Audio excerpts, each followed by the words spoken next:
ஆண்டவர் நமக்கு இந்த மாதத்தில் கொடுத்திருக்கிற ஆண்டுடைய வாக்கு, ஆண்டுடைய வார்த்தை ஏசாயா 30:18 நாம் திருப்பிக் கொள்வோம். வேகமாய் யாராவது வாசிக்கிறவர்களுக்கு ஒரு மைக் கொடுத்தா நல்லா இருக்கும்னு நினைக்கிறேன்.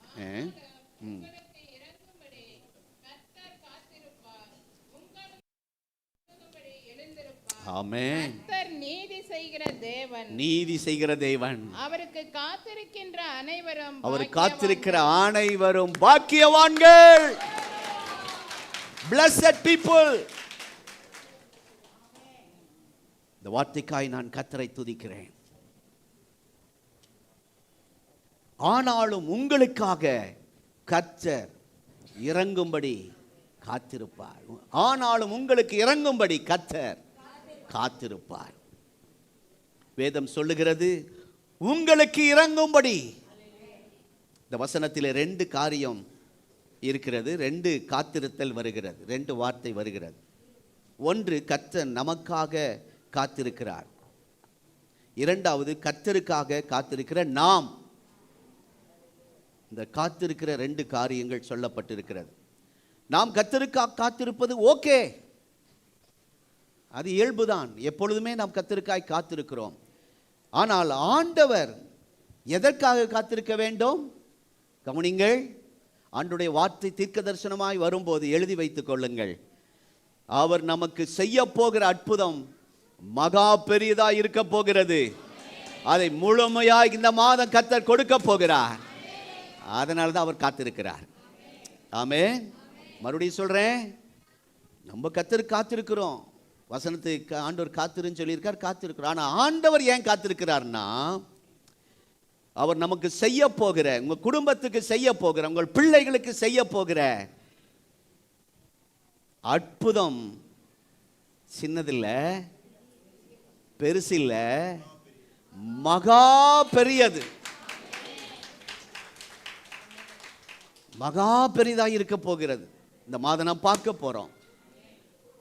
அதை முழுமையாய் கொடுப்பதற்கு, ஏதோ கொஞ்சம் இல்லை, முழுமையாய் கொடுப்பதற்கு நமக்காக அவர் காத்திருக்கிறார். ஆண்டவர் அவசரப்பட்டு எதையும் செய்ய மாட்டார். நம்ம தான் அவசரப்படுறோம். ஆனால் ஆண்டவர் அவசரப்பட்டு எதையும் செய்ய மாட்டார். அவர் உங்களுக்காக காத்திருக்கிறார். உங்களுக்காக அவர் இறங்குவார். இந்த மாதம் இறங்குவார். இறங்குவார்னு உங்கள் பைபிள் இருக்கு. என் பைபிளில் கருணைன்னு அந்த வார்த்தை வருகிறது. கருணை, இரக்கம், கருணை காட்டுவார் என்று என் பைபிளில் இருக்கு. ஸ்தோத்திரம். அருமையான தெய்வ பிள்ளைகளே, சொல்ல இன்னும் சுருக்கமாக சொன்னால், உங்களுக்கு இந்த மாதத்தில் சிறந்ததை கர்த்தர் வைத்திருக்கிறார். சிறப்பானதை கர்த்தர் தரப்போகிறார். ஆமீன் சொன்னவங்களுக்கு நிறைவேறும். அல்லேலூயா. தேவநாமம் மகிமைப்படுவதாக. ஆகவே அந்த வசனத்தில் 2 காரியத்தை பார்க்கிறோம். கர்த்தர் உங்களுக்கு நீதி செய்வார். இரண்டாவது, உங்களுக்கு மனதுருகும்படி அவர் எழுந்திருப்பார். எழுந்திருப்பார். அவர் நீதி செய்கிற தேவன். அவர் காத்திருக்கிற அனைவருக்கும் பாக்கியவான்கள் என்று அந்த வசனம் முடிகிறது. அவர் காத்திருக்கிற பிள்ளைகளே, நீதி செய்கிற தேவன். இந்த மாதம் சில இடத்துல உங்களுக்கு நீதி வராமல் இருக்கலாம். அநியாயமான தீர்ப்பு உங்க மேல வரலாம். குடும்பத்தில் உண்மையா உழைக்கிறீங்க, உங்களுக்கு நல்ல பேர் வராமல் இருக்கலாம். கம்பெனியில் உண்மையா உழைக்கிறீங்க, ஓனரிடத்திலிருந்து ஒரு நல்ல பேர் வராமல் இருக்கலாம். ஆனாலும் கர்த்தர் நீதி செய்வார். ஆமென். அப்போ நீதி, நியாயம், தீர்ப்பு இதெல்லாம் பார்த்தா இதெல்லாம் எங்கே இருக்குன்னா கோர்ட்டில் தான் அதெல்லாம் பார்க்க முடியும். கோர்ட்டுக்கு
வாழ்க்கையை அவர் விசாரிக்க போகிறார். ஆமென். உங்கள் வழக்கை, உங்கள் பிரச்சனையை அவர் விசாரிக்க போகிறார். இன்றைக்கு இந்த வசனம் அதுதான். ஏசாயா 30:18. அதுதான் அர்த்தம். அதோடைய அர்த்தமே உனக்காக மனதுருகுவாராம், உங்களுக்காக எழுந்தருளுவாராம், உங்களுக்காக நியாயம் செய்வாராம். ஆமென். கர்த்தருடைய நாமத்துக்கு ஸ்தோத்திரம். ஆகவே உலகத்தில் யாரும் உங்களுக்கு நீதி செய்யாமல் இருக்கலாம். இந்த உலகத்தில் உங்களுக்காக ஸ்தோத்திரம் நீதி செய்ய கர்த்தர் காத்து கொண்டு இருக்கிறார். எத்தனை பேர் ஆமென் சொல்றீங்க? என்னைக்கு அவரிடம் நீங்க உங்களுடைய நியாயத்தை கொடுக்கிறீங்களோ அன்றைக்கு அவர் விசாரிப்பார். இப்போ நான் சொல்றேன், இந்த கோர்ட்டை உங்களுக்கு ஏன் காமிச்சேன்னா, இந்த கோர்ட் உலகத்தில்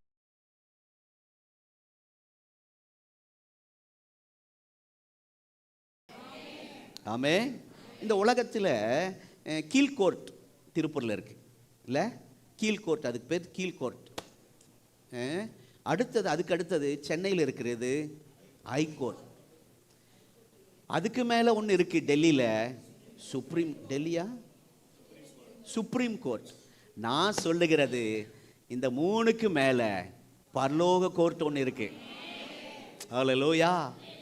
பரலோக கோர்ட் இருக்கு. இதை பாருங்க, இதுதான் பரலோக கோர்ட். பிதா அவர் தான், சொல்லுங்க யார்? ஜட்ஜ்.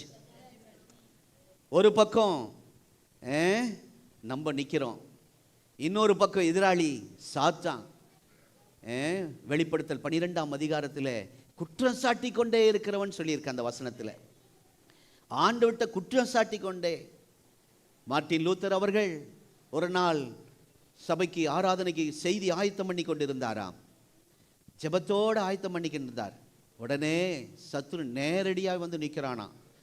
சிலருக்கெல்லாம் சொப்பனத்தில் பார்த்துருப்பீங்க பிசாசை. அன்னைக்கு அவன் நேரடியாக வந்து நிற்கிறானா. வந்து சொல்கிறானா, நீ எவ்வளோ தவறு பண்ணியிருக்கிற, எவ்வளோ பாவம் செஞ்சிருக்கிற, வேணா ஒரு பேப்பர் எடுத்து எழுது, நான் சொல்கிறேன்னு சொல்லிகிட்டே இருக்கிறானா. இவரும் எழுதிக்கிட்டே வந்தாராம். 20 தாண்டி போயிடுச்சு, பேப்பருக்கு முடிஞ்சது. அவ்வளவு குற்றச்சாட்டு. நீ இத்தனை குற்றச்சாட்டு வச்சுக்கிட்டு நீ மேடை ஏறி போய் பிரசங்கம் பண்ணுறியா? ஜனங்களுக்கு போதனை செய்கிறியா? தகுதியா உனக்கு அப்படின்னு கேட்டானா. உடனே அவருக்குள்ள ஒரு வைராக்கியம். பக்கத்தில் ஒரு சிவப்பு இங்கு பேனா இருந்துச்சான். ப்ளூவில் தான் எழுதி, கருப்பில் தான் எழுதினார். சிகப்பு இங்கு பேனை எடுத்து இயேசுவின் ரத்தம் எல்லாம் தாறு மாற அடிச்சுட்டு எடுத்து காமிச்சாராம். நீ சொன்ன குற்றமெல்லாம் உண்மை இருக்கலாம், ஆனால் 2000 ஆண்டுகளுக்கு முன்பாக இயேசு கிறிஸ்து கல்வாரி சிலுவையில் எனக்கு எதிராக இருந்த கையெழுத்தை குலைத்து போட்டார். ஆமே. அதுதான் கர்த்தருடைய பந்தி நமக்கு இருக்கிறது. இதுதான் அடையாளம். ஆகவே இப்போ செய்தி கேட்கும்போது கூட பிசாசு சொல்லுவான், நீ ராபோஜனம் எடுக்காத, இந்த வாரம் நீ இப்படி பேசிட்ட, இப்படி நடந்துக்கிட்ட, குடும்பத்தில் இப்படி பண்ண, சண்டை போட்ட, இதெல்லாம் சொல்லுவான். நீங்கள் சொல்லுங்க, இல்லை, இந்த வார்த்தை ஆண்டுடைய வாக்குத்தத்தம். எனக்கு நீதி செய்கிற நியாயாதிபதி ஒருவர் இருக்கிறார். எனக்கென்று ஒரு பரலோக கோர்ட் இருக்கிறது. என்ன கோர்ட்டுக்கு போகிறோம்? நம்ம பரலோக கோர்ட்டில் நம்ம போய் என்னைக்கு அவர் கையில் அதை விட்டு கொடுக்குறோமோ, நம்ம வழக்கை சொல்கிறோமோ, அவர் விசாரிப்பதற்கு இந்த மாதம் ஆயத்தமாக இருக்கிறார். ஆமே. உங்கள் குடும்ப காரியத்தை விசாரிக்க அவர் ஆயத்தமாக இருக்கிறார். தேவ நாமத்துக்கு மகிமை உண்டாவதாக. உங்களுக்கு எளிதாய் புரிந்து கொள்ள ஒரு சம்பவத்தை உங்களுக்கு முன்பாய் கொண்டு வருகிறேன். லூக்கா 18ஆம் அதிகாரம் 1-8 வசனங்களில் இந்த ஓமை அழகாக சொல்லப்பட்டிருக்கு. இங்கே ஒரு கோர்ட்டு, இதுவும் ஒரு கோர்ட்டு தான். அநியாயமான ஒரு நியாயாதிபதி, கடவுளுக்கு பயப்படாதவன், மனிதர்களை மதிக்காதவன். இன்னைக்கு சில குடும்பத்தில் அப்படியெல்லாம் இருக்கிறாங்க, நம்ம தேசத்தில் இருக்கிறாங்க, ஆட்சியாளர்கள் அப்படி இருக்கிறாங்க. அநியாயம் செய்கிறவன் இவன், கடவுளுக்கு பயப்படாதவன், மனிதர்களை மதிக்காதவன். இப்படிப்பட்ட இவங்கிட்ட அந்த பட்டணத்தில் ஒரு ஏழை விதவை அம்மா, ஒரு தாய் போய் முறையிடுகிறார்கள். தங்களுடைய வழக்கை அங்கே சொல்லுகிறார்கள். ஃபுல்லாக படித்தா நமக்கு நேரம் இல்லை, உங்களுக்கு எல்லாருக்கும் தெரியும். வீட்டில் வாசிங்க, நான் சில வசனங்களை மாற்ற சொல்லிட்டு வேகமாக போகிறேன். என்ன சொல்றேன்னா, இடைவிடாமல் ஜெபிக்க வேண்டும் என்பதற்கு ஆண்டவர் இந்த ஓமையை சொல்லி இருக்கிறார். அதுதான் இந்த கதையின் அர்த்தம். ஏதோ நமக்கு இந்த வாரம் ஏதோ பாஸ்டர் சொல்லிட்டார், இந்த வாரம் மாத்திரம் ஜெபிக்கலாம், ஏதோ இந்த வாரம் கஷ்டம் வந்துருச்சு இப்போ மாத்திரம் இல்லை, இடைவிடாமல் சோர்ந்து போகாமல் எப்பொழுதும் ஜெபிக்க வேண்டும் என்பதற்கு இந்த லூக்கா 18ஆம் அதிகாரம் முதல் வசனத்திலேயே அதை நம்ம விளக்கமாக பார்க்கிறோம். இந்த வசனத்தின்படியே நம் ஜெபத்தை, நம்முடைய கேஸ பரலோகத்துக்கு நாம் கொண்டு போக போகிறோம். இந்த மாதம் உங்களுடைய பிரச்சனையை பரலோக கோர்ட்டுக்கு கொண்டு போக போகிறோம். முதல் பாயிண்ட் என்னென்ன, எத்தனையோ பேர்கிட்ட சொல்லியிருக்கலாம், எவ்வளோ பேர்கிட்ட முறையிட்டிருக்கலாம், எத்தனையோ பாஸ்கிட்ட நீங்கள் சொல்லியிருக்கலாம். ஆனால் இந்த மாதம் நம்ம கேஸை, நம்ம பிரச்சனையை, நம்ம வீட்டில் இருக்கிற சூழ்நிலையை பரலோக கோர்ட்டுக்கு கொண்டு போக போகிறோம். எத்தனை பேர் ஆமீன் சொல்கிறீங்க? பின்னாடி சத்தம் கேட்கிறதா? அல்லேலூயா, கர்த்தருக்கு ஸ்தோத்திரம். ஆகவே அருமையான தேவனுடைய பிள்ளைகள், அதை தான் இங்கே ஆண்டவர் இந்த சம்பவத்தின் மூலமாய் விளக்கமாய் சொல்லியிருக்கிறார். லூக்கா 18ஆம் அதிகாரத்தில் அந்த கோர்ட்டில் என்னெல்லாம் இருக்கும் என்று இந்த லூக்கா 18ஆம் அதிகாரம் படம் பிடித்து காட்டுகிறது. உலக கோர்ட்டில் ஒரு ரூம் இருக்கும், ஏற்கனவே படம் காமிச்சிட்டாங்க, லைட்டாக சொல்லிட்டேன், அதுலேயே நேரம் போயிடக்கூடாது. பூமிகிரி கோர்ட்டில் ஒரு ஜட்ஜ் இருப்பார், குற்றவாளி ஒரு பக்கம் நிற்பான், மறுபக்கத்தில் அந்த குற்றம் சாட்டி கொண்டே இருக்கிற ஒரு டீம் அங்கே இருக்கும், அவர்களுக்காக வாதாட ஒரு வழக்கறிஞர் அங்கே இருப்பார்கள். இதையெல்லாம் நம்ம உலகத்தில் பார்க்கிறோம். இதே போல தான், இதே மாதிரி தான் பரலோகத்திலும் ஒரு கோர்ட் இருக்கிறது. அது எப்படி இருக்கும்? அங்கே ஆண்டவர் பிதா, அவர் சிங்காசனம், எப்படிப்பட்ட சிங்காசனம்? வாசிங்க, சங்கீதம் 89ஆம் சங்கீதம் 14ஆம் வசனம். வேதம் சொல்லுகிறது, பிதாவாகிய தேவன் அவர் நீதியுள்ளவராயிருக்கிறார். அவருடைய சிங்காசனம் எப்படி இருக்கிறது என்று, அவருடைய நீதியின் மேல் ஸ்தாபிக்கப்பட்டு இருக்கிறது, நியாயத்தின் மேல் ஸ்தாபிக்கப்பட்டு இருக்கிறது.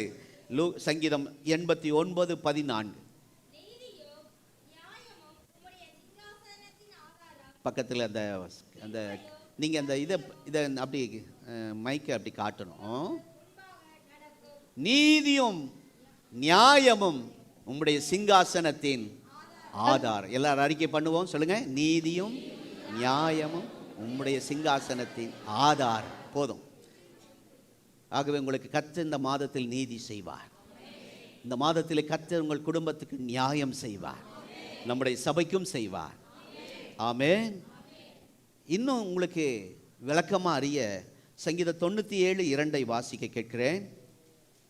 சங்கீதம் 97:2.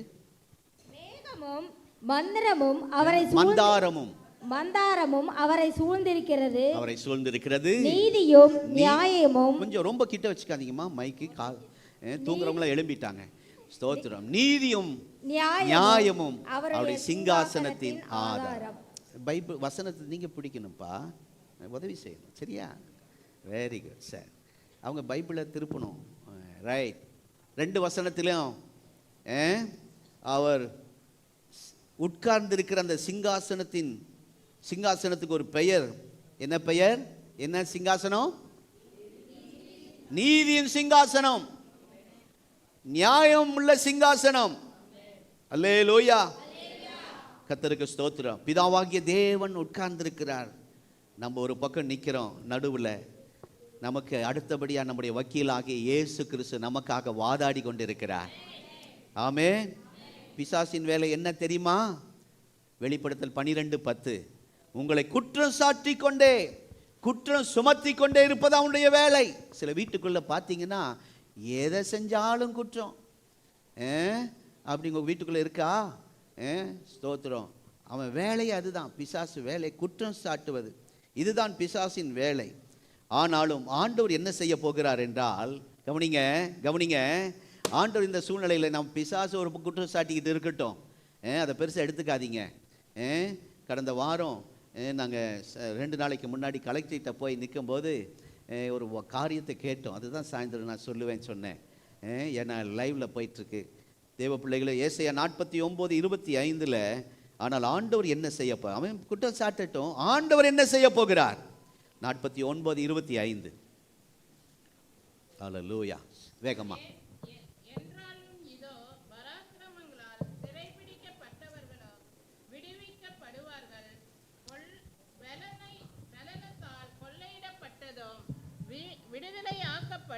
உன்னோடே வழக்காடுகிறவர்களோடே நான் வழக்காடி உன் பிள்ளைகளை ரட்சித்துக் கொள்வேன். ஹல்லேலூயா. கரங்களை தட்டி ஆண்டவரை மகிமைப்படுத்துவோம். நம்ம எல்லாரும் அவருடைய பிள்ளைகள். ஆமென். நம்ம எல்லாரும் அவருடைய பிள்ளைகள். எங்க சொல்லியிருக்கு? யோவான் 1:12 சொல்லியிருக்கு. நம்ம எல்லாம் தேவனுடைய பிள்ளைகள். ஆண்டு என்ன செய்வாராம்? பராக்கிரமம் போல இருக்கிறான். அவனை நம்மளை சிறைப்படுத்தி இருக்கிறான். இன்னொருத்தன் இருக்கிறான், பலவந்தன் ஒருத்தன் இருக்கிறான். அவன் நம்ம கொள்ளையாடி இருக்கிறான், நம்ம பொருளை எல்லாம் கொள்ளையாடி இருக்கிறான். அவங்கிட்ட இருந்து நம்மளை விடுவிப்பாராம். ஆமென். அவங்கிட்ட இருந்து விடுவிச்சு நம்ம பிள்ளைகளுக்கு ஆண்டவர் நியாயம் செய்வேன் என்று கர்த்தர் சொல்லுகிறார். அல்லேலூயா, அல்லேலூயா. ஆகவே நான் உனக்காக வழக்காடுவேன். ஆனா உங்க வேலை பிசாசோடு போராடுவது இல்லை. அவங்கிட்ட போராடிக்கிட்டு இருக்க வேண்டாம். கர்த்தரிடத்திலே ஜெபத்திலே போய் நின்று நம்முடைய காரியங்களை சொல்வது தான் ஆண்டவர் விரும்பு. இந்த மாதம் அதை செய்ய போகிறோம். ஆண்டவரே, உங்களுடைய சமூகத்திலே வந்து எங்களுடைய நீதி நியாயங்களை எல்லாம் உங்களிடத்தில் சொல்ல போகிறோம், ஜெபத்தில் சொல்ல போகிறோம். எத்தனை பேர் ஆமேன் சொல்கிறீங்க? லூக்கா 18ஆம் அதிகாரத்தில் இந்த விதவை எதிராளிகளோடு போய் நிற்கவில்லை, எதிராளிகளோட போய் பேசலை, எதிராளிகளை போய் அவங்களோட போய் சண்டை போடலை, தர்ணா இருக்கலை. அவங்க என்ன செய்கிறாங்கன்னா, இன்றைக்கு பல்லுடைய வழக்கெல்லாம் எப்படி இருக்குது, ஏன் தோல்வி ஆகுதுன்னா இதுதான் ரகசியம். எதிராளிகளோடு போய் போராடி கொண்டு இருக்கிறோம், நேரத்தை செலவழிக்கிறோம், அவனோடு தர்க்கம் பண்ணுறோம், அவங்கிட்ட போய் பேசிக்கொண்டே இருக்கிறோம், நேரத்தை வீண். இதை எனக்கு செய்ய, அதை எனக்கு செய்ய, இதை என்ன செய்ய போகிறேன். அவன் ஒன்றும் செய்ய முடியாத, அவன் சொல்லுவான் முடியாதுன்றுவான், எல்லாம் கை விரிச்சிருவான். ஆனால் அருமையான கர்த்தர் சொல்லுகிறார், நீயே யுத்தம் பண்ணிக்கிட்டு இருந்தீங்கன்னா எப்படிப்பா? நீ யுத்தம் பண்ண வேண்டாம், நான் உனக்காக யுத்தம் செய்வேன். நீ எப்படி இருக்கணும்? பக்கத்தில் பார்த்து சொல்லுங்க, சும்மா இரு, சும்மா இரு. சிலருக்கு ஒரே சந்தோஷம், சும்மா இருந்துட்டாங்க, அப்போ இந்த வாரம் வேலைக்கு போக வேண்டாம். சகோதரிகள் பார்க்குறாங்க, ஓ பாச சொல்லிட்டார், நான் சமையல் பண்ண மாட்டேன், சும்மா இருப்பேன். அந்த அர்த்தம் இல்லை. சும்மா இருன்னா நீ எதிராளிகிட்ட போய் போராடாத, பிரச்சனையே பேசிட்டு இருக்காத, வாய் ஜாலம் பண்ணாத, வாயில் வடை சூடாத, என்கிட்ட வந்து ஜெபத்தில் அதை சொல்லு. அல்லேலூயா. அதை தான் கர்த்தர் சொல்றாரு. ஆமென். ஆகவே நம்ம கண்ணில் பார்க்கிறதெல்லாம் அது ஒரு பிரச்சனை நினைக்கிறோம். கண்ணில் காணாத சில பிரச்சனை இருக்கிறது. ஆவிக்குரியவர்களுக்கு ஆவிக்குரிய பிரச்சனை, ஆவிக்குரிய போராட்டம். அதனால தான் எபேசியர் 6:12 மாம்சத்தோடு ரத்தத்தோடு இல்லை. அதெல்லாம் கண்ணில் தெரியுது, மாம்சம் கண்ணில் தெரியுது, ரத்தம் கண்ணில் தெரியுது, அதோடு இல்லை. கண்ணுக்கு தெரியாத சில போராட்டம் இருக்குங்க. அந்த போராட்டம் அதில் கர்த்தர் நமக்கு இருந்து போராடி ஜெயத்தை கர்த்தர் தருவார். ஆமென்.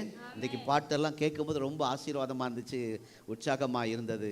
நமக்கு பாடல் ஆராதனையிலே கர்த்தர் நம்மோடு பேசிட்டார். ஆமென், ஸ்தோத்திரம். ஆகவே ஒரு நாள் பிளைன் அந்த பிளைன் ஒரு நாட்டிலேருந்து இன்னொரு நாட்டுக்கு போகுது. இது ஜப்பான் நாட்டில், அதாவது ஒரு ஆப்பிரிக்கா நாட்டில் நடந்த உண்மையான சம்பவத்தை சொல்கிறேன், கதை இல்லை, கவனிங்க. ஒரு ஜூலேருந்து, ஜூன்னு சொல்லலாம், மிருகம்லாம் வச்சுருப்பாங்க அப்படி தான் சொல்லணும், அந்த ஜூலேருந்து இன்னொரு நாட்டுக்கு பாம்புகளை கொண்டு போகிறாங்க, பேக் பண்ணி அந்த நாட்டுக்கு கொண்டு போகிறாங்க. அது ஃப்ளைட்டில் கொண்டு போகிறாங்க. பேக் பண்ணவன் சரியாக மூடி போடல. இப்போ ஃப்ளைட்டு பறந்துட்டுருக்கு, பாம்பு ஒவ்வொன்றா வெளியே வர ஆரம்பிச்சது. பைக்காக இருந்தால் எட்டி குதிக்கலாம், காராக இருந்தால் கூட எட்டி குதிக்கலாம், பஸ்ஸாக இருந்தாலும் கூட எட்டி குதிச்சிடலாம். ஃப்ளைட்டில் எட்டி குதிக்க முடியுமா? என்னென்ன பாம்பெல்லாம் இருக்கு? கட்டுவிரை, சாரப்பாம்பு, நல்ல பாம்பா? பாம்புக்கு நல்ல பாம்பு என்ன பேர் பாருங்க, நாகப்பாம்பு, பச்சை பாம்பு, மலைப்பாம்பு, 15 அடி மனிதர்களை விழுங்கக்கூடிய பாம்பெல்லாம் அதிலிருந்து வெளியே வர எல்லாமே வெளியே வந்துருச்சு. வந்த உடனே எல்லாம் குதிக்கிறான். குதிச்சு எங்க குதிக்க? அங்கதான் குதிக்கிற இடத்துல குதிக்கணும். கத்துறான். உடனே பிளைட், என்ன அந்த பிளைட் ஓட்டுறவன் பேர் என்ன? பைலட் கீழே கண்ட்ரோல் ரூமுக்கு ஃபோன் பண்றார். சார், நிலைமை மோசம், பாம்பு எல்லாமே வெளியே வந்துருச்சு அப்படின்னா அவர் சொல்றாரு, இருங்க சார், அதை எவன் பேக் பண்ணிட்டு வந்து அவனை கூப்பிடுறேங்கிறான். இவருக்கு அந்த பைலட்டுக்கு ரொம்ப கோபம், பயம். ஏன்னா ஏற்கனவே ஒரு பையனை கடிச்சு விஷம் ஏறிடுச்சு. அவனை ஆஸ்பத்திரி கொண்டு போய் கீழே இறக்கி ஆஸ்பத்திரி கொண்டு போகணும். இருக்கிறவங்களாம் செத்து போயிடுவாங்க. எல்லாம் விஷப்பாம்புகள். என்ன பாம்புக? விஷம். நாக்கு எங்க விஷம் இருக்கு? நாக்குலையா? விஷப்பாம்புங்க. அப்புறம் கடைசியில் மறுபடியும் சார் சீக்கிரமா எங்களுக்கு கனெக்ஷன், அவங்க இவங்க கண்ட்ரோல் ரூம்ல இருந்து அவங்க அனுமதிச்சாதான் கீழே இறக்க முடியும், இல்லைன்னா இறக்கக்கூடாது. தொடர்ந்து ஃபோன் பண்றார். சார், ரொம்ப ஆபத்தான கட்டத்தில் இருக்கிறோம், இறக்கணும் சார் அப்படின்னா. இரு இந்த பாம்பை பேக் பண்ணி கொடுத்தவன் அவன் யார், அவனை பிடிச்சி அவங்ககிட்ட கேட்டுட்டு நாங்கள் சொல்கிறோன்னு அவனுக்கு ஃபோன் பண்ணி அவனை கண்டுபிடிச்சி அவன் வந்து ரகசியமாக ஒரு காரியத்தை சொன்னான். என்ன சொன்னான்னா, இப்போது ஃப்ளைட்டை சொல்கிறான். இப்போ கேட்டுட்டு கண்ட்ரோல் ரூம்லேருந்து இப்போ அந்த பிளைனுக்கு ஒரு செய்தி போகுது. என்ன போகுதுன்னா, ஃப்ளைட்டை கீழே இறக்காத. எப்படி இருக்கும்? அவங்கிட்ட கேட்டுட்டு ஒரு நல்ல செய்தி வரும்னு பார்த்தா கீழே, சத்தமா சொல்லுங்க, இறக்காத, மேலே போ. இப்போ எத்தனை அடியில் பறந்துட்டு இருக்கிற? 1000 அடி. இப்போ அடுத்த அடி 2000 அடிக்கு மேலே போ. 3000, 5000 கேட்டுக்கிட்டே இருந்து இப்போ எங்கே மேலே போயிட்டியா? இப்போ எவ்வளோ? 15000 அடி மேலே போயிட்டேன். இன்னும் எவ்வளோ? இன்னும் 20, இன்னும் 30. போன உடனே எல்லாரும் ஆச்சரியப்பட்டாங்க. பாம்புகள்லாம் பஞ்சு போல பொத்துன்னு அப்படியே உட்காந்துச்சு. ஒன்றும் அசையில. அந்த வீரியம் இல்லை, விஷத்தன்மை போயிடுச்சு. நான் கேள்விப்பட்டிருக்கேன், கதையில் சொல்லியிருக்காங்க நிறைய பேர். இந்த கழுகு பாம்பை அப்படி தூக்கிட்டு போகுமா, கீழே வச்சா சண்டை போட முடியாது. ஏன்னா பாம்புக்கு அவ்வளோ வீரியம், இந்த விஷத்தன்மை. அதனால தான் அந்த கழுகு மேலே கொண்டு போக அந்த வீரியம் குறைஞ்சிரும், அந்த விஷத்தன்மை குறைஞ்சிரும். கொத்துனாலும் விஷம் ஏறாது. ஆகவே இந்த பிளைட்டு மேலே போக பாம்பினுடைய விஷம் குறைஞ்சுது. அதே போல நம்முடைய பிரச்சனை ஆண்டுகிட்ட கொண்டு போக சத்துருடைய விஷம் குறையும், அவருடைய வீரியம் குறையும். ஹல்லேலூயா. அப்போ நம்மளை, அதனால தான் ஆண்டவர் சொல்றாரு, வெளிப்படுத்தல் 4:1 மேலே ஏறி வா. பக்கத்தில் சொல்லுங்க, மேலே போகலாம். அதுக்கு மேலே போயிடாதீங்க, மேலே மேலே மேலே வா, மேலே போகலாம். சொல்லுங்க பக்கத்தில், மேலே போகலாம். ஆனால் பரலோகம் இல்லை. கொஞ்சம் பிரச்சனை வரும்போது ஜெபத்தில் மேலே, வேத வாசிப்பில் கொஞ்சம் மேலே மேலே போக சத்துனுடைய வீரியம் குறையும், அவருடைய விஷத்தன்மை குறையும், படுத்துருவான். ஆண்டு நமக்கு ஜெயம் தருவார். அல்லேலூயா. அந்த அந்த கிருபையை கர்த்தர் நமக்கு தருவாராக. எத்தனை பேர் ஆமேன் சொல்றீங்க? ஆமேன். ஆகவே தேவ பிள்ளைகளே, வேற லெவலுக்கு நம்ம போயிடணும். ஆமேன். வேற லெவலுக்கு கர்த்தர் நம்மளை தூக்கிட்டு போயிடுவார். போக சத்துரு உங்களை தொட முடியாது, உங்களை சேதப்படுத்த முடியாது, உங்களை மேற்கொள்ள முடியாது. போக சொல்லுங்க, சும்மா போக நீ இப்படி காட்டக்கூடாது, இப்படி போக. என் ஆத்துமாவை சொன்னோன்னா போயிடலாம். ஸ்தோத்திரம். ஆகவே தான் இப்படி இந்த சூழ்நிலையில் அவன் உங்களை தொடவே முடியாது. அவன் எப்படிப்பட்ட நெப்போலியனாக இருந்தாலும் சரி, எப்படிப்பட்ட மகா டேஸாக இருந்தாலும் சரி, எப்படிப்பட்ட நெப்போலியனாக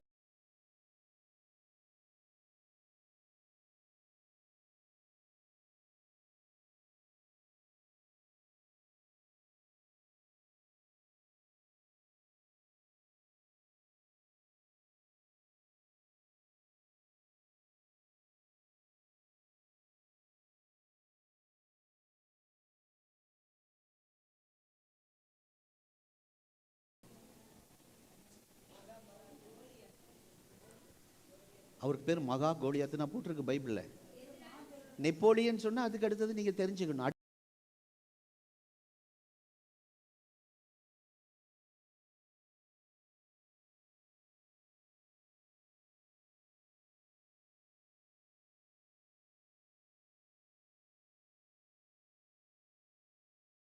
உன்னதமானவரின், ஹல்லேலூயா, உன்னதமானவரின் மேலே போச்சுன்னு போயிட்டாங்களோ, உன்னதமானவரின் சொல்லுங்க எல்லாரும், ஹல்லேலூயா, உன்னதமானவரின் மறைவுக்குள்ள கர்த்தர் நம்முடைய சபையை வைத்திருக்கிறார், நம்முடைய குடும்பத்தை கர்த்தர் வைத்திருக்கிறார்.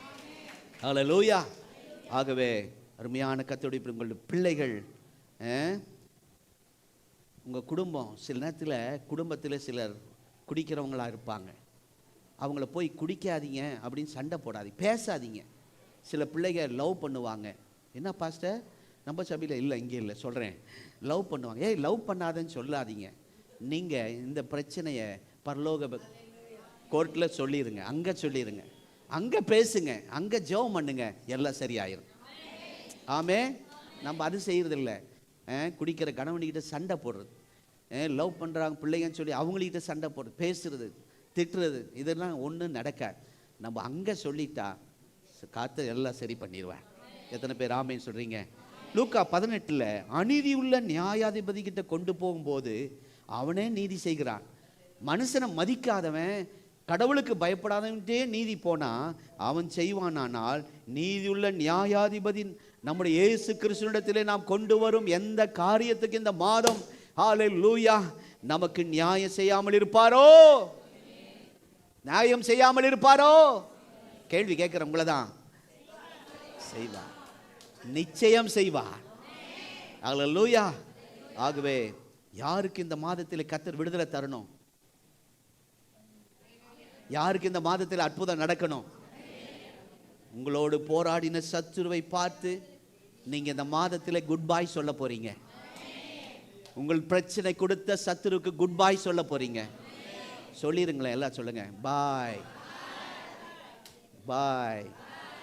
எனக்கு சொன்னீங்களா, சத்துருக்கு சொன்னீங்களா? ஸ்தோத்திரம். ஆகவே எல்லாரும் அதை நம்ம சொல்லியிருக்கிறோம். யாத்ரா 14ஆம் அதிகாரம் 13-14 வசனத்தில் நம்ம சொன்ன மாதிரி அன்னைக்கு சொன்னாங்க, எகிப்தியனே உனக்கு பாய், எகிப்தியனே குட் பாய், ஆமானே உனக்கு குட் பாய். நம்ம இந்த மாதத்திலே சொல்ல போறோம். ஆமென். இன்றைக்கு உங்களுக்காக நீங்களே யுத்தம் பண்ணிக்கங்க என்று கர்த்தர் கை கழுவ மாட்டார். நீங்களே பார்த்துக்கன்னு ஆண்டு சொல்றாரு. அந்த வசனத்தில் பாருங்க, கர்த்தர் உங்களுக்காக, ஆமென், கர்த்தர் எனக்காக யுத்தம் பண்ணுவார். நீங்க சும்மா இருங்க. ஆமென். ஸ்தோத்திரம். சில பேர் சும்மா இருக்கிறது இல்லை. ஒன்று பேசினா 2 பேசி தான் ஆகணும். நீங்க சைலண்டா இருந்தா ஆண்டவர் வைலண்டா மாறிடுவாராம். புரியுதா? நீங்க சைலண்டா இருந்தீங்கன்னா ஆண்டவர் வைலண்டா இருவார். சில குடும்பத்தில் நம்ம வைலண்டா இருக்கிறோம், அவர் சைலண்ட் ஆயிட்டார்.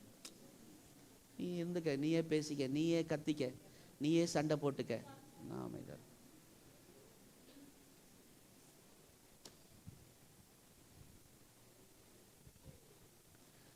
ஆகவே அருமையான கர்த்தருடைய பிள்ளைகள், நீங்கள் சும்மா இருங்க. பக்கத்தில் சொல்லுங்க, பாருங்க, செக் பண்ணி பாருங்க அம்மா சும்மா இருக்கிறாங்களான்னு. ரத்தத்திலேயே ஊறி போச்சு. 2 நாளாகமம் 20ஆம் அதிகாரம். யோசபாத் யூதா புத்திரர்களுக்கு ஆண்டவர் ஒரு யுத்த தந்திரத்தை சொல்லி கொடுத்தார். இந்த வாரம் எங்களோடு நின்ற அருமையான கர்த்தருடைய பிள்ளைகளுக்காய் நான் கர்த்தரை துதிக்கிறேன். ஜெபித்த தேவ பிள்ளைகளுக்காய் துதிக்கிறேன். எப்படி நன்றி சொல்லணும்னு எனக்கு தெரிய மாட்டேங்குது. அவ்வளோ சந்தோஷமா இருக்கேன். எங்களுக்கெல்லாம் தந்திரமான ஒரு காரியத்தை கர்த்தர் சொல்லி கொடுத்தார். யோசபாத்துக்கு ஒரு தந்திரமான காரியம் 17ஆம் வசனத்தில் வாசிக்கிறோம். சத்தமாய் வாசிங்கள் மைக்கில். யூத மனுஷரே, எருசலேம் ஜனங்களே, நீங்கள் தரித்து நின்று. எப்படி நிக்கணும்? தரித்து நின்று. பக்கத்தில் சொல்லுங்க, பக்கத்தில் சொல்லுங்க, தரித்து நிக்கணும். சும்மா ஓடாத, சும்மா ஓடாதீங்க, தரித்து நின்று நில்லுங்க, கர்த்தர் உங்களை தரித்து நில்லுங்க. போதும் போதும் போதும். எப்படி நிக்கணுமா? தரித்து நின்று. சில பேர் நிற்கிறதே கிடையாதுங்க, ஓடிக்கிட்டே இருக்கிறாங்க. ஜெபத்தில் நிற்கிறதே இல்லை, குடும்ப ஜெபத்துக்கு உட்கார்றதே இல்லை, ஓடிக்கிட்டே இருக்கிறாங்க. ஆண்டு சொல்ல தரித்து நில். ராம் முழுவதும் ட்ரை பண்ணி பார்த்தார் பேதுரு, ஒரு மீனும் கிடைக்கல. இயேசு வந்தார் அங்கேருந்து, இப்பொழுது வலையை மாற்றுப்பா, இந்த வலைனால தான் பிரச்சனை சொன்னாரா? உன் படகை மாற்று, இந்த படகு சரியில்லைன்னு சொன்னாரா?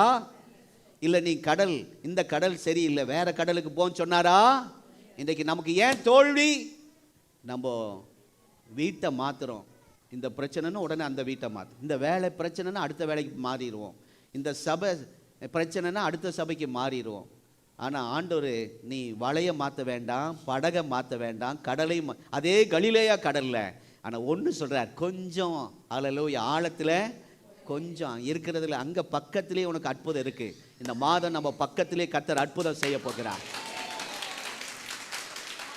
உங்களுக்கு பக்கத்திலேயே அற்புதம் இருக்குது, தேவைகள் இருக்கும். எங்கேயும் வெளிநாட்டுக்கு ஓட வேண்டாம், உங்கள் பக்கத்திலேயே கர்த்தர் அற்புதம் வச்சிருக்கிறார், அதிசயம் வச்சிருக்கிறார், தேவைகளை வச்சிருக்கிறார். ரொம்ப அலைஞ்சி ஓடி கதறி கஷ்டப்பட வேண்டாம், உங்கள் பக்கத்திலேயே வச்சிருக்கிறார். கர்த்தருடைய நாமத்துக்கு ஸ்தோத்திரம். ஆகவே சிலருக்கு ஏன் அற்புதம் நடக்கவில்லை? அவர்கள் ஒரு இடத்துல தரித்து நிற்பதில்லை, ஓடிக்கிட்டே இருக்குது. உட்கார்ந்து ஆண்டு சமூகத்தில் நிற்கணும், தரித்து நிற்கணும். அங்கே அவர்கள் நின்றார்கள், கர்த்தர் அவங்களுக்கு யுத்தம் செய்தார். ஆமென். ஆகவே தேவ பிள்ளையே, ஆண்டவர் உங்கள் பக்கத்தில் தான் இருக்கிறார். எத்தனை பேர் ஆமென் சொல்றீங்க? நீங்கள் வெளியில் போய் தேடாதீங்க, நீங்கள் தனியே போய் போராடாதீங்க, உங்கள் பக்கத்திலே அவர் இருக்கிறார். அல்லேலூயா. சிலருக்கு வெளியே ஓடணும், கால் இருக்க மாட்டேங்குது, அங்கே ஓடணும் இங்கே ஓடணும். ஓடாதீங்க, ஓடாதீங்க, நெல்லுங்க, தரித்து நில்லுங்க, கர்த்தர் கிரியை செய்வார். ஆமென். சும்மா இருங்கள், பக்கத்தில் சொல்லுங்க. அப்படின்னா அதோடைய அர்த்தம் என்னன்னா, சமைக்காதீங்க அப்படியா, வேலைக்கு போகாதீங்க அப்படியா? அப்படி இல்லை. அங்கே என்ன சொல்லியிருக்கு? கர்த்தர் சும்மா இருக்க சொன்னா அதோடைய அர்த்தம் சர்ச்சுக்கு போகாதீங்க. சும்மா இருங்கன்னா வீட்டிலே இருந்துருங்க, சர்ச்சுக்கு போகாதீங்க அப்படி எடுத்துக்காதீங்க. எதற்கும் போகக்கூடாது, கர்த்தரை ஆராதிக்க மாட்டேன், வேதம் வாசிக்க மாட்டேன், ஜெபிக்க மாட்டேன், பைபிள் வாசிக்க மாட்டேன், போ அப்படின்னு விட்டுருவார். சிலர் அப்படி சொல்லுவாங்க, அப்படி இருக்கணும் இப்படி இருக்கணும். இல்லை இல்லை இல்லை, ஆண்டவர் அதை சொல்லலை. நீ சத்துருக்களோடு போராடாத, சத்துருக்களோடு எதிர்த்து நிற்காத, அதுதான் இதோடைய அர்த்தம். அதை தவிர அதுக்கு பதிலாக யோசபாத்தே, என்னை துதித்து என்னை ஆராதித்து என்னை உயர்த்து. அல்லேலூயா. இந்த வாரம், இந்த மாதம், டிசம்பர் மாதம் கர்த்தரை உயர்த்த போகிறோம். இந்த மாதம் ஆண்டவரை துதிக்க போகிறோம். இந்த மாதம் கர்த்தரை பாடி மகிமைப்படுத்த போகிறோம். இதுதான் ஆண்டவர் சும்மா இருங்கன்னு சொன்ன அர்த்தம். இதை செய்யுங்க, மீதியெல்லாம் நான் பார்த்துக்கிறேன்னு சொல்கிறார் ஆண்டவர். ஆகவே இங்கே பாருங்க, இங்கே இவங்கிட்ட பெரிய சேனை வந்து நிற்கிது. யோசபாத்திக்கிட்ட 3 ராஜாக்கள் சேனையோடு வந்து நிற்கிறாங்க. 19ஆம் வசனம், கோகாத்தின் புத்திரர் என்னங்க எழுந்திருந்து, சத்தமா சொல்லுங்க, எழுந்தார்கள். கோராக்கியரின்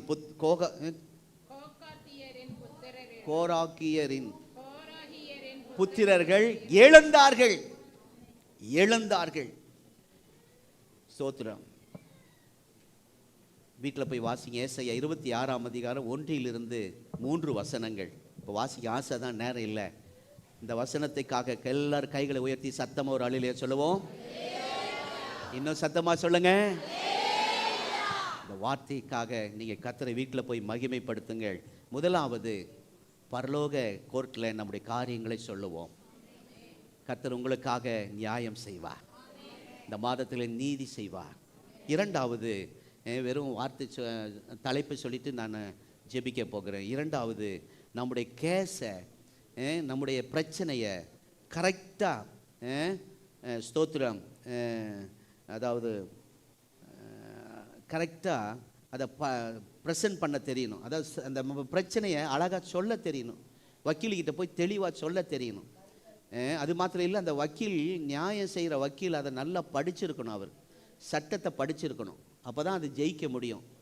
உங்களுக்கு நியாயம் இருக்கலாம், நீதி இருக்கலாம், ஆனால் அதை சட்டப்படி நீங்கள் போகலைன்னா தோல்வி. நியாயம் உங்கள்கிட்ட இருக்கலாம், சட்டப்படி நமக்கு ஒரு சட்ட புத்தகம் கொடுக்கப்பட்டிருக்கிறது. லா, இது சட்ட புத்தகம். இதன்படி நாம் இந்த மாதம் போவோமானால் கர்த்தர் ஜெயத்தை தருவார். யோசுவா 1ஆம் அதிகாரம் 1 - 8 வசனங்கள் வாசிக்க டைம் இல்லை. அதில் 8வது வசனம் பாருங்க. அப்பொழுது புத்திமானாய் நடந்து கொள்வாய், உன் காரியத்தை வாய்க்க பண்ணுவேன். எப்போ? இந்த சட்ட புஸ்தகத்தை நீ இரவு பகலும் தியானம் பண்ணினால். இந்த சட்டத்தை தெரியாமல் ஜெபம் பண்ணுறாங்க சிலர், வசனம் சொல்லாமல் ஜெபம் பண்ணுறாங்க. சட்டத்தின்படி நம்ம போனால் நமக்கு ஜெயம் கிடைக்கும். ஆமென். நம்ம ஜெயிச்சிடலாம். இன்றைக்கி நிறைய காரியத்தில் தோற்று போக காரணம், நிறைய பேருக்கு இந்த சட்ட புக்கு இல்லை, வீட்டில் இருக்குது, திறக்க மாட்டேங்கிறாங்க. சில வீட்டில் திறந்தா கருப்பான் பூச்சி ஓடுது. பைபிளுக்குள்ளேருந்து, ஆமாம், பைபிளுக்குள்ளேருந்து வேறு ஏதேதோ வருது. அப்படி இருக்கக்கூடாது. உங்களுடைய பிரச்சனைக்கு பரிகாரம் இந்த பைபிள் இருக்குது. நிறைய உதாரணங்கள் வருகிறது, நான் சொல்ல நேரம் இல்லை. ஆகவே இதோடு முடிக்க விரும்புகிறேன். நம்ம ஆண்டவரிடத்தில் நம்முடைய காரியங்களை சரியாக சொல்ல வேண்டும். அட்வொகேட்டுக்கிட்ட, வக்கீல்கிட்ட போய் சொன்னால் அவர் போய் சரியாக வாதாடுவார். அவர் படிச்சிருக்கிறார், சட்டம் தெரியும். சட்டத்தின்படி வாதாடும் போது ஜெயம் கிடைக்கும். அதே போல் நமக்கு சட்டம் பைபிள் வசனம். ஆமென். எத்தனை பேர் ஆமென் சொல்கிறீங்க? அந்த சட்டத்தின்படி நம்ம ஸ்தோத்திரம். ஓசியாவின் புஸ்தகம் 4ஆம் அதிகாரம் 6வது வசனம். என் ஜனங்கள் அறியாமையினால் சங்காரம் ஆகிறார்கள். இந்த வசனம் தெரியாம அவங்க தோத்து போறாங்க.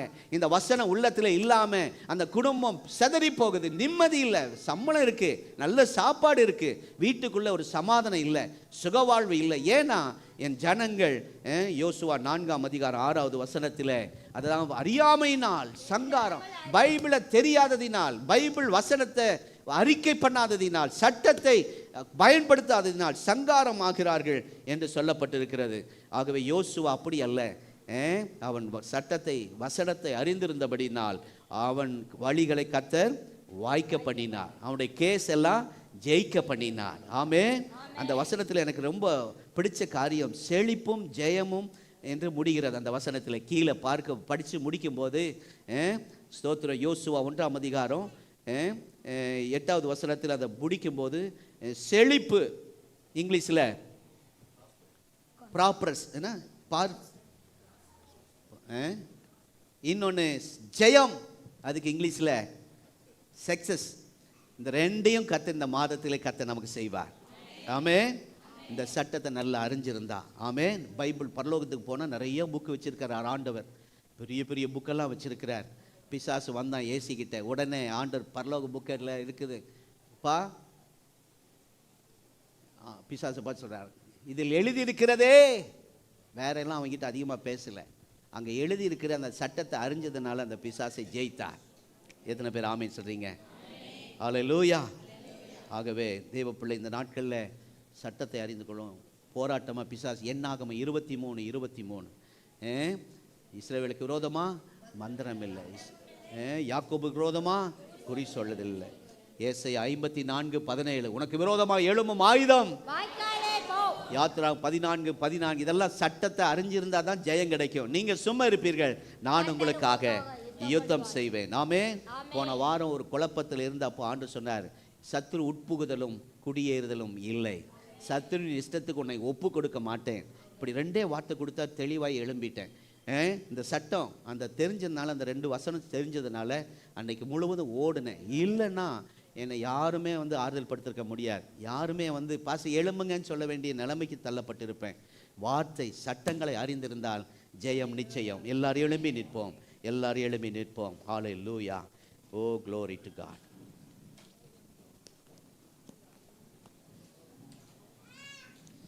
காணிக்கை எடுக்கிறவர்கள் வேகமாய் காணிக்கை எடுங்கள். ஜெப குறிப்பு கொடுத்துருக்கீங்க. நாங்கள் கண்டிப்பாக இந்த வாரம் எல்லாம் சர்ச்சில் தான் இருப்போம், கண்டிப்பாக ஜெபிப்போம்.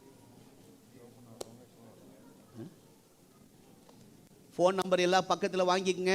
திடீர்னு ஃபோன் வந்தால் நீங்கள் எல்லோரும் தயவு செய்து நீங்கள் சபைக்கு வரணும். நம்ம ஒரு குறிப்பிட்ட இடத்துக்கு கூப்பிட்டாலும் அங்கேயும் நீங்கள் வரணும்.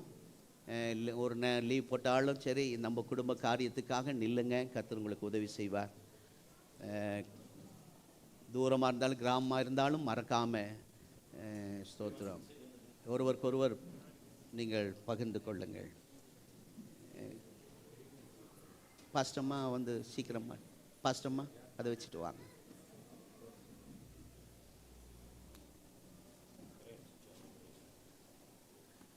காணிக்கை எடுக்கிறீங்களா? ஒரு பாடலை பாடுவார்கள், ஜெபிப்போம். நல்ல பிதாவே, கர்த்தருடைய பந்திக்காக நாங்கள் ஜெபிக்கிறோம். முன்பாக வந்திருக்கிற கர்த்தருடைய பிள்ளைகள் ஜெபத்தோடு கொண்டு போகும்போது நீங்கள் சொல்லணும், நீங்கள் சொல்லி கொடுக்கணும், இது உங்களுக்காக பிற்கப்படுகிற இயேசுவின் சரீரம், இது உங்களுக்காக சிந்தப்பட்ட இயேசுவின் ரத்தம். இதை சொல்லியே கொடுங்க, அது அவங்களுக்கு ஆசீர்வாதமாக இருக்கும். ஆமென்.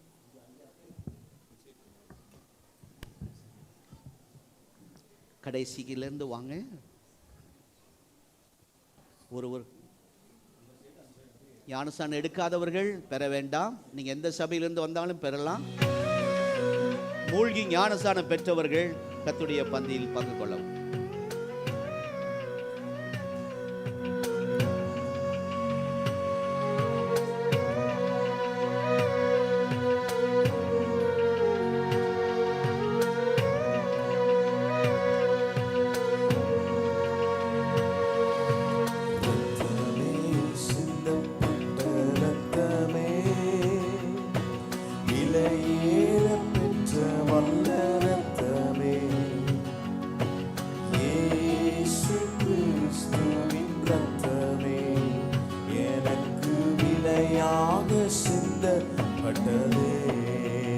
எல்லாரும் சொல்லுவோம், ரத்தமே சிந்தப்பட்ட ரத்தமே,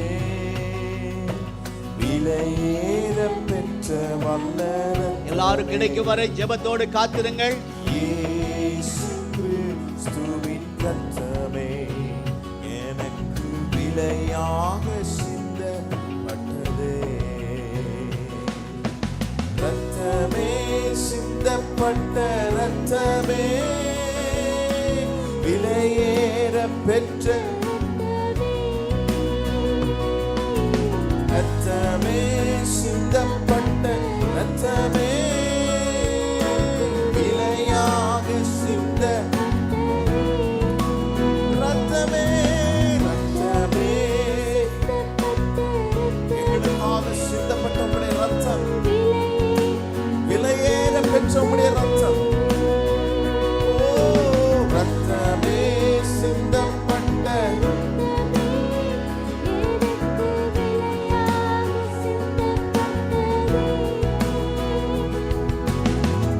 பாவங்கள் யாவையும் கழுவி என்னை பரிசுத்தமாக்கின வல்ல ரத்தமே,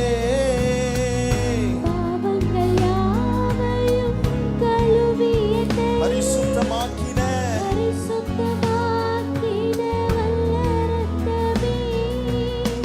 சுத்த மனசாட்சியை எனக்கு தந்து, சுத்த மனசாட்சியை எனக்கு தந்து, சுத்திகரித்த பரிசுத்த ரத்தமே, எங்களை சுத்திகரித்த. எல்லாரும் அப்பத்தை ரசத்தை உயர்த்தி எங்களுக்காக சிந்தப்பட்ட உம்முடைய ரத்தத்திற்காக, ஓ விலையேற பெற்ற உம்முடைய ரத்தம், ஓ ரத்தமே சிந்தப்பட்ட, இதனுடைய மதிப்பை நாங்கள் அறிந்திருக்கிறோம். எங்களுக்கு விலையாக சிந்தப்பட்ட உம்முடைய ரத்தம், ரத்தமே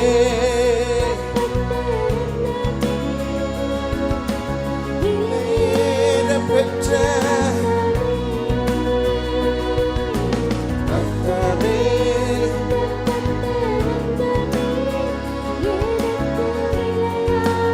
சிந்தப்பட்டதே. தூரமான புற ஜாதி எனக்கு சொந்தமென்றை உறவை தந்த ரத்தமே,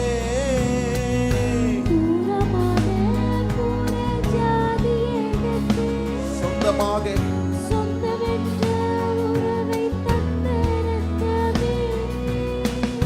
ஜீவனுள்ள புதிய மார்க்கத்தினுள்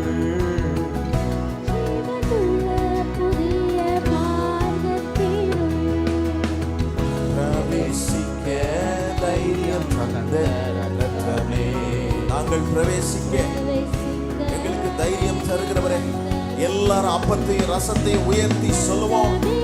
சிந்தப்பட்ட ரத்தமே, விலையேற பெற்ற ரத்தம், சத்தத்தை உயர்த்தி ரத்தமே சிந்தப்பட்ட எனக்கு விலையாக ரத்தமே, ரத்தமே, மீட்பை தந்த இயேசு கிறிஸ்துவின் ரத்தம், விலை மதிப்புள்ள இயேசுவின் ரத்தம், ரத்தமே சிந்தப்பட்ட விலையாக சிந்தப்பட்டதே.